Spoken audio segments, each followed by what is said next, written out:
Michael, good to see you. How you doing? Good, yeah, I'm ready to roll. So yeah, I'm glad we're meeting again. Yeah, me too. Well, look, we want to get stuck in here to the late 90s. I don't know what bands you were listening to at that point or what the fashion was, but we want to carry on with this investigation of big ideas in educational change. And as we all think ahead about what we might want to do in the future in our schools and our systems, we're trying to collectively learn the lessons of the past to make sure we bring forward that collective wisdom. So last time we were together, the last couple of times, we sort of kicked off with a real focus on the individual school leader, the principal, what's worth fighting in the principalship. And in episode 2, we were grappling with complexity. You were bringing some of the ideas from systems thinking, complexity theory, complex adaptive systems, and applying that to say, hey, look, top-down implementation change isn't going to work in a complex system. So today, mate, what I'm hoping is that we can pick up, and I'm going to use something from the third book in the trilogy here of Change Forces. And you say it takes up the daunting question of how systems can be changed for the better. You say, what would the larger system look like if it did know what it was doing?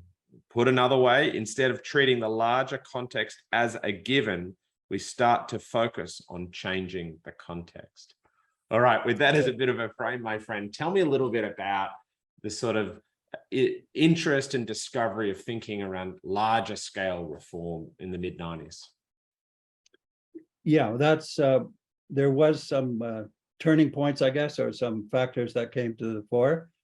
As we talked about before, I was preoccupied with implementation from all through the 70s, and we were studying getting better. The notion was, how do you implement innovations?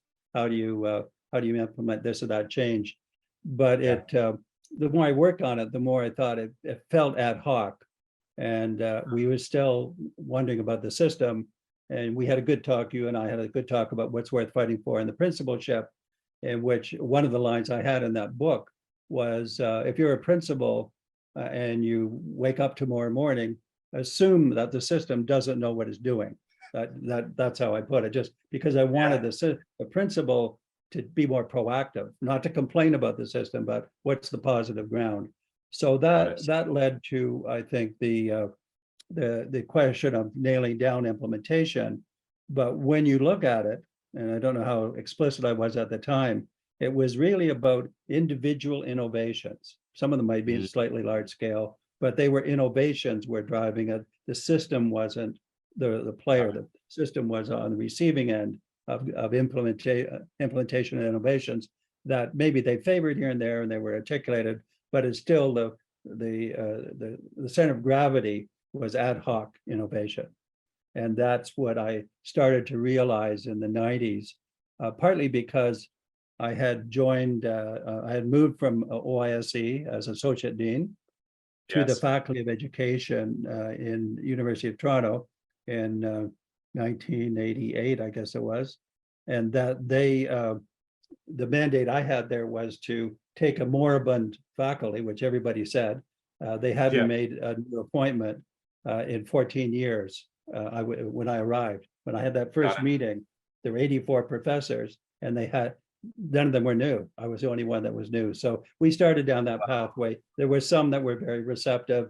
There were others that joined. Some I had a chance because of the timing. The timing of a lot of people took early retirement. I didn't take it personally. It was just timing. And then I was able to hire a lot of people. And so this is really, it was a rejuvenation of what could be done. So there was a little bit of good kind of movement from the ad hoc part to the system part. And then we were able to do it system-wide, in a sense, because now we had the Faculty of Education, which was a fairly big system. And of the very first thing I did, which was announced the day I started as dean, February 1st, 1988, was we formed a learning consortium, an equal partnership between among 4 districts that surrounded Toronto, and the Faculty of Education and OISE joined as a research arm. And so those 6 entities we had $100,000, we pulled 20,000 in or whatever. They had, we had an executive director, and our goal was to implement good changes across those 4 districts and the Faculty of Education, which was my mandate from the university. That was our goal. It was a system goal, fairly large system, big districts, Yes. a big Faculty of Education. And then that's when I started to notice other changes that were similar to that one, which we can talk about if you want. And that I had a sense then we were going somewhere, and it was exactly the time that other people were starting to look at that way, and we hadn't had any connection. So if you believe in evolution, if you believe in magic, it was kind of magical that this came into the fore during the early 90s. All right, so you've now got your own research and development lab for large-scale change, working in deep partnership in this learning consortium with districts close to where you're set up there at the University of Toronto. So you've got your own experimental place to explore and learn together. And you mentioned that at a similar time, others are starting to explore in their own contexts, how to get into the large scale change agenda. And, we've spoken before, and I've looked in your works around some of the work that you were both learning from, that Richard Elmore from Harvard at that point, doing some embedded work in District 2 in New York. And then Michael Barber and colleagues working out of Tony Blair's delivery unit, thinking about large scale improvements in literacy and numeracy in England. And I think there's kind of 3 really interesting little labs that you're either directly involved, directly evaluating, or learning alongside. Why don't we pick one at a time, Michael, and just kind of work through them and think about what you were learning about large scale reform, about what works and what perhaps doesn't seem to work, and how you were therefore starting to formulate your own mental model of large-scale reform. That I know we'll get to how you applied this broadly in Ontario. I'm going to hold you back. I'm not going to let you cross the 2003 line. So, hey, what do you reckon? Can we start with England? Yeah, we can. I do want to say that these 3 examples that you just mentioned, we've got New York, District 2, we've got England that's starting up, and we've got Ontario with the Learning Consortium. I wouldn't say that any of them caused the other to start. I'm going to say that they started not the same day, but more or less the same period. They started simultaneously. Like, could you say, well, what's going on here? I mean, you could say one is imitating another, but that was not the case. It was spontaneous startup because the need was there and ad hoc innovation wasn't working. Once we got started, we started to learn from each other. So if we start with England, right, that's where we want to start. I appreciate you making that point though, Michael, because in a similar way to our last conversation, we were talking about a lot of people thinking about complexity, systems theory. There was a lot of you that co-evolved at the same time, if you like. You were grappling with a similar context and came to a similar conclusion. But as you say, it wasn't necessarily transferred from one to another, but discovering that people were doing similar work. Yeah. And so here we are in the mid-90s, and people are, again, potentially because of a similar context and the evolution of ideas and the frustrations with past ideas, stumbling across this idea that you later on by about 2000 call returning of large-scale reform. So let's think about England. The context is the Blair administration, a strong endeavor around education. I think his 3 priorities were education, education, education. And they come in the late 90s with a strategy. Can you just tell us a little bit about your involvement in the evaluation and co-learning team of that strategy, and kind of some of the key lessons you learned from looking at that implementation of a national literacy and numeracy strategy over 4 years in the late 90s? Yeah, so they came along 1996, I think. Maybe Tony Blair was first term, was elected. And Michael Barber, who I didn't know very well, I knew passingly then, was appointed as the main advisor, created the the implementation unit for that work. And Tony Blair said, as you said, education, education, education. Michael Barber said, we're going to really focus on literacy and numeracy, and we're going to I guess I'm going to say we're going to be all over it to get change. And so I was interested in implementation. I was interested in the fact that here was a very concrete example of a system. I didn't want to learn anymore, or I didn't think I had anything much to learn from individual ad hoc changes. What about Got it. something that was representative of large? We're talking about And so 19,000 primary schools or so, right? Or elementary schools. We're so talking about something like really 20,000 and big numbers. a whole bunch of LEAs, so massive in that. And so I got to know Michael, and we then bid because they put out an RFP to evaluate the literacy numeracy strategy. And so I put together a team from Moisey, Lorna Earl, Ken Leithwood was part of it, myself, people who have been doing the other work on ad hoc innovations, knew a lot about that, but hadn't had a chance to look for change at scale. And this is where I want to say something, another tribute to practice. You can't really get to know what we get to know by theoretically imagining large scale change. You have to have examples to work with. And England was a prime example because they set out to change 20,000 primary schools across massive. And they did it well. I mean, they had a lot of money. They put a lot of money into it. They had a national literacy numeracy strategy. They had in each school, there were numeracy and literacy consultants. The principals were, their job was redone. They had great people that were in charge of literacy and numeracy so there was a national kind of group that put pressure and support, is a way to put it, on the school systems to develop. And that national group, a head of national literacy, a head of national numeracy, then had regional heads and then school heads and that. So they really rolled it out with enormous support for capacity building, all kinds of conferences, workshops at your elbow. So the support part was enormously strong. Capacity building, that teachers had to be, capacity building for principals, etc. And then they had the pressure part, which we could come back and draw conclusions, but they really did put a lot of emphasis on the targets, named the targets. And they also were, I mean, this is literally true, a director, a local education authority director would, Michael Barber's people would meet with that person. They would hand him or her an envelope, and the envelope would say, these are your targets for this year. We've analyzed your data, and your targets are to move up by 4% or whatever the number is. So it was very heavy-handed, for sure. That's the pressure part.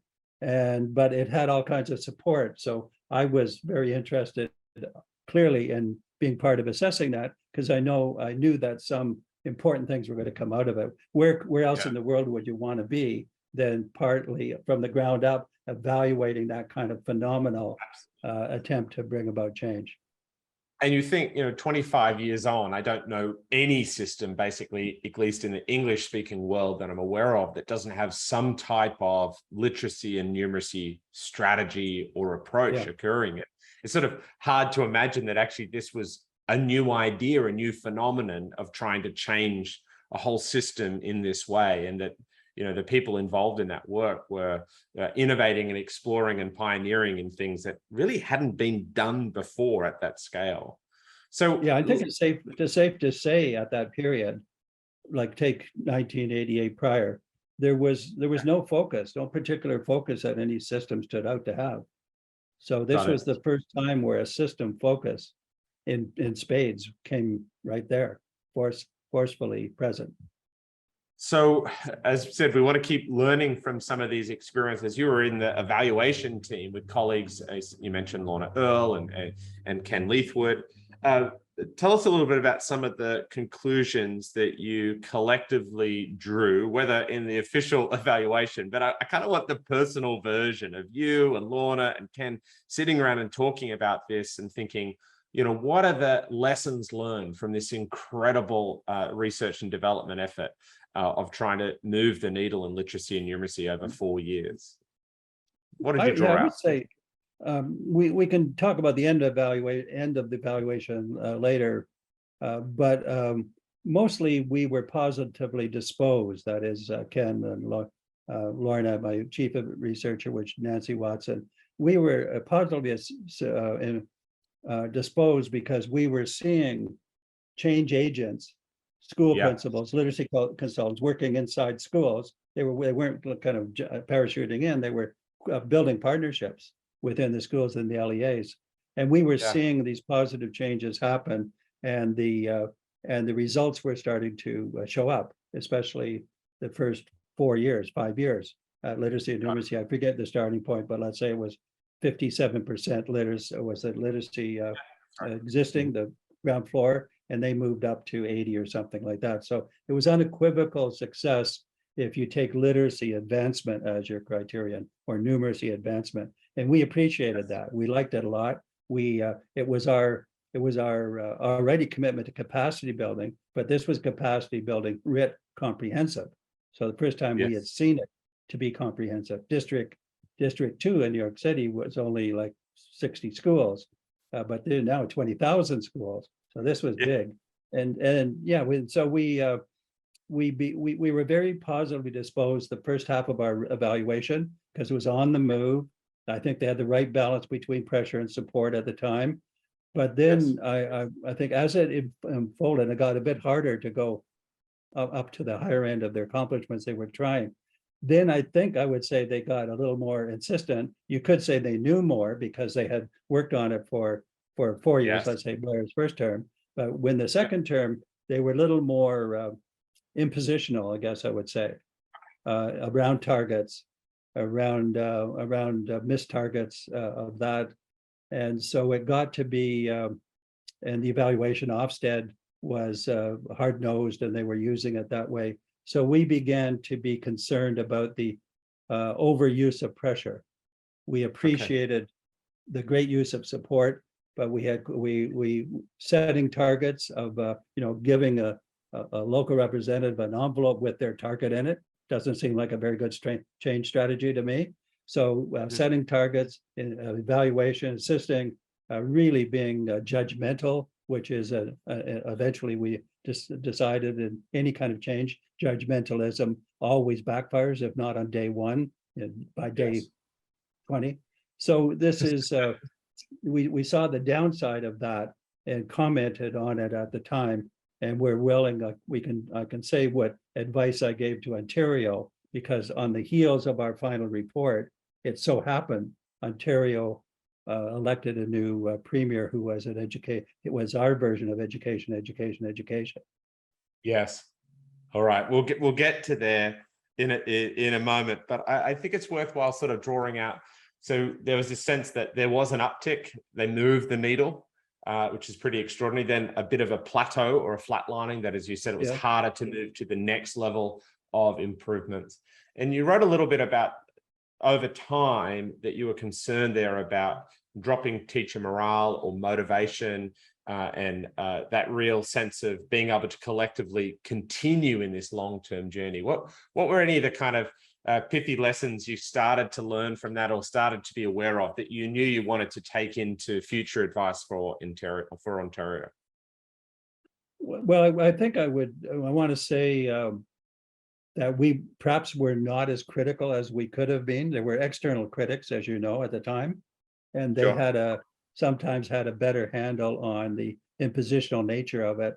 And we were still, on balance, we favored the initiative because it had really built capacity that could be used for a lot of different purposes. Yeah. But the growing lessons that we were learning towards the end of our evaluation were about imposition of targets, about imposition of failed performance. Just really kind of it got the flavor of hierarchical driven change that took away the first part of the strategy. I had less of a feeling of hierarchical, that more teachers and principals liked the capacity building. It was they liked the fact that they could learn from each other. There were ideas and conferences so a lot of things that the rank and file liked at the beginning, but it got less likable by the time you got to year 5 of that, the 1997 to 2002 or whatever. and that we were. I think it's more in retrospect that I can identify the negative parts of that. We didn't, for example, while we were still evaluating, we didn't say to Michael Barber and Tony Blair, "Oh, you're putting too much emphasis on this. Please stop." We didn't have that kind of relationship. We were doing the research, and I'm going to say the uptake of the negativism was towards the end of our work. It came invaluable for subsequent things we did, but I don't think it made any difference at that time in England as to what they would do. Although I think the data and what we did was tremendously valuable more broadly, and a lot of people have drawn on it to go further. So we see here a huge first-time effort of large-scale coherent reform, a balance between pressure and support, and looking about how that plays out in the early phase of reform, and then perhaps in the later phases as well. And I think you've said to me before things like, well, we did learn that large-scale system reform was possible, that you could move the needle, that you could structure capacity building and learning from one another at scale. But as you've articulated, and probably later on when you start talking about wrong drivers and other things, that if it gets too impositional, if it's too top down with the level of precision that's required around targets or others, that you can get a drop down of morale and buy-in and collective ownership of the work. So why don't we go back across the Atlantic now and get back to North America? We've dabbled a little bit here in the explorations of large-scale reform in England. What were you learning from Richard Elmore's insights in District 2 or others in North America that were starting to, at the similar time, explore larger scale reform, at least beyond the single school and getting to the district or multiple districts?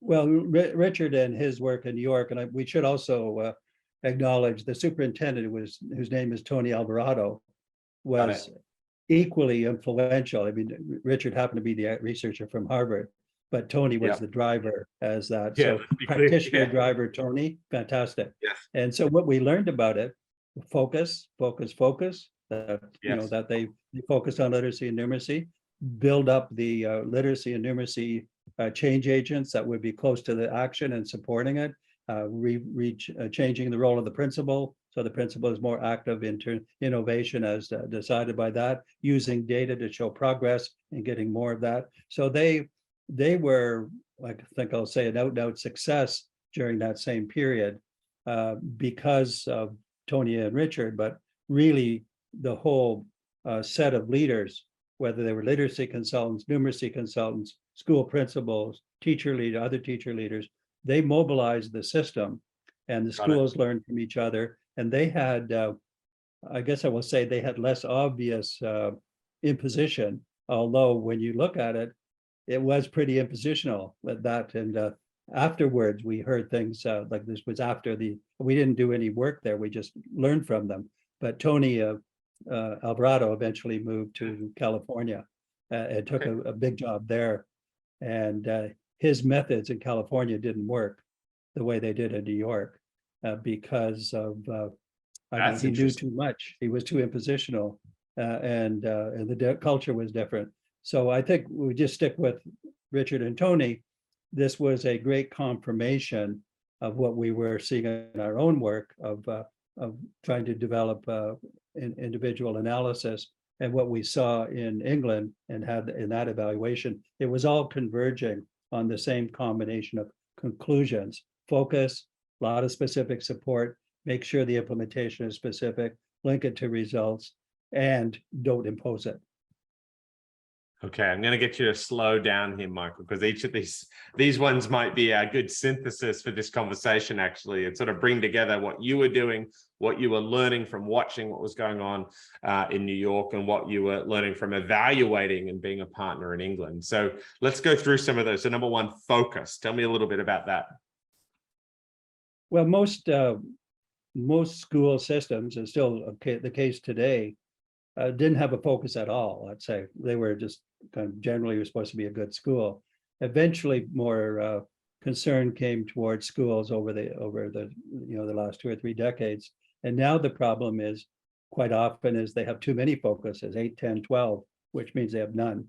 And so I think the change lesson is to have a small number of key priorities, around 3, not 6, and Got to it. focus on those with capacity building. So the biggest lesson is focus, key Okay. priorities or whatever, and make sure you build up a system of capacity building around that that's explicit about the changes in pedagogy, and that becomes explicit about how to assess progress. The attitude Okay. towards progress is where some Yeah. of us diverge.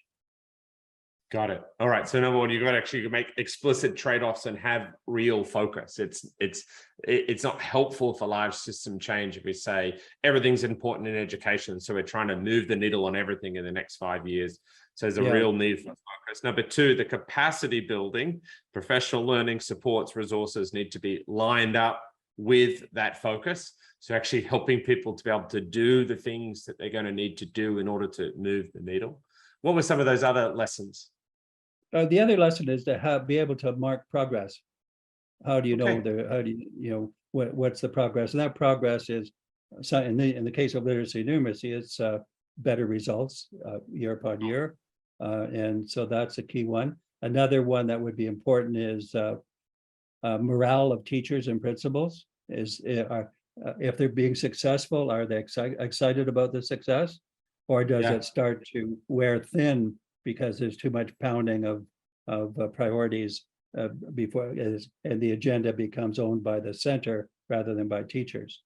So I think And that's you've got a to keep key. an eye on that. It sounds that there was actually quite a shift in what you were studying in England, that originally good results, improvement, capacity building, high morale, but you've got to keep an eye on that motivation, that morale, that collective commitment and engagement and ownership of the work, because if that drops off, it's probably a leading indicator that the reform is starting to be hampered, and probably it's not going to fulfill what you originally wanted if the people who need to implement that work are increasingly not showing the levels of motivation will be required to sustain it.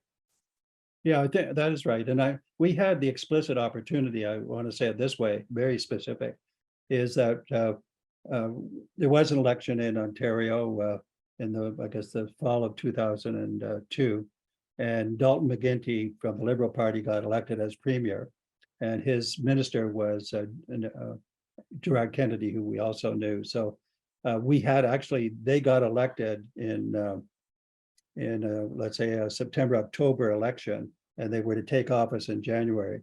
And Yeah. after they got elected, we had Michael Barber happened to be in town. So Michael and I met with Dalton McGuinty and Gerard Kennedy. And Nice. they said, McGuinty had already appointed me as advisor. And so they knew a little bit about this. So we said in one page, here's what we should do. I forget even how it got articulated eventually, but this is how clean it was. Let's put it that way. We said we will have 3 priorities: literacy, numeracy, and high school graduation. So this was high school graduation was not something that was in England at these early stages. In our case, we had about a 60% graduation rate from high school, and it needed to be more like 80 or 90. Anyway, that's priority 1 of those 3 things. Priority 2 was raise the bar and close the gap for those 3 things. And priority 3 was improve the public's satisfaction with the public education system. Okay. So that this was we your literally focus. Yeah, focus. We also were able to name a number of things around how to do that. But let's take those 3 focuses. You can put them on one page. Eventually, you could go to almost any school in Ontario and ask a teacher randomly, what are the priorities of the system? They would tell you those 3 things. Almost. So that's one, but that doesn't tell you how to get there, right? It tells you these are our priorities. So there's a second set of how to get there. And this is where we had capacity building. We created brand new a unit in the Ministry of Education called the Literacy Numeracy Secretariat. It actually became the Learning Secretariat. Brand new, 100 people, and loaded it up with people that were practice oriented. Some of them came Yep. from the best districts in the Ontario. It was headed by Avis Glaze, the first one, who was head of the unit, and their job was to support the implementation of the 5,000 schools in Ontario, 4,000 elementary, 1,000 secondary, Yes. in implementing these priorities. And they were built in regional teams. We spent a lot of time building the capacity of the capacity unit, and the capacity unit did this capacity building in teams vis-a-vis clusters of school districts, probably about 11, 12 districts. We also had an evaluation component. There's the 6 regional support system, and then the evaluation component. So we had we mapped it out in like 1 hour, I'm going to say. Amazing. Then the frame of it, because none of this had been done. We didn't in 1 hour what you'd been learning, particularly over the last 8 years or so, and it sort of came together on the 1-page summary with the particular context of applying this to Ontario. And they had, McGuinty had, before he got elected, did a number of, they were looking for advice of where we could go, where they could go. This was like 6 months before the election. So they did a lot of looking around. They went to England, actually, to see what was going on about because they didn't have an education agenda at the time. And Michael Barber said, this, and it was a bit self-promotion here, but he said to Dalton McGuinty, well, if you want to know this, you should talk to Michael Fullan. His office is probably like a few blocks from where you work. So it was Michael Barber who introduced Dalton McGuinty to me. Fantastic. And then we had, this is a little bit too much detail, so I'll stop after this one. But I started to meet with Dalton and his chief advisor for education. And we had 2 or 3 meetings. I gave them a copy of The Meaning of Educational Change, which I forget what edition it was, but whatever it was in 2003 or 2002. And then we met a week later, and Dalton said, "This is our agenda." He held up the Meaning of Educational Change. So this is our agenda. And so that led to after that, we had the specific meeting. We established those 3 priorities. Then we set up the Learning Secretariat, and we built into the Learning Secretariat the lessons from England, focus, capacity building, close interaction, changed the roles of the leaders. But we also took the negative lessons in and said, have targets, but don't be preoccupied with them. Have them as just kind of aspirational. And we did. Yes. And we never had, we can talk about targets in a moment, but he said, don't do targets. Don't do judgmentalism. Yes. Avoid distractors, things that take you away from the focus. So we had a half a dozen change tidbits that went along with the priorities. That those change tidbits were what the Learning Secretariat learned in terms of the nature of their work. They never, I'm going to say, made the mistake of thinking that the targets could be a good driver. They never made that mistake. Michael, I love you. Yes, you've taken us into the precise detail, but sometimes it's helpful for us, those of us who might have heard about reforms in England or heard about the work that you advise in Ontario, to sort of understand the trajectory of those ideas, where those ideas emerged from in that collective learning, and how when you started to do this work in Ontario, you're actually drawing on a lot of that collective wisdom and thinking over the last little while. As I said at the beginning, every system around the world now is thinking in terms of large-scale reform. And I think it's so important to track the trajectory of where these ideas emerged, the efforts that were put in, the lessons that were learned, so that we can actually consider how to learn those lessons and build those in, and make sure that we're taking that collective wisdom from work done in the past and building that into the way that we do system change going forward. Michael, I think we should probably put a pin in this conversation at this point. It's a beautiful summary of saying how that sort of almost decade of learning around system level change was sort of condensed down onto that simple 1-pager, and then that got articulated into a direction for education for a new government of the province of Ontario. And perhaps if it's all right with you, we can pick it up on the other side, and we can talk about the lessons of actually moving from having that strategy and bringing those people in and around that strategy to then getting on your own large-scale implementation journey side by side with those leading it in Ontario. How does that sound to you? It sounds great, and I well just forecasted by saying we learned a lot by 2010 about all this work, and I will say, just to be a bit of a tease, the particular version that we just described is not the version we need in 2022. We're actually refashioning some of these ideas, and I love doing it. So let's continue. All right, we'll pick it up then. Thanks, Michael.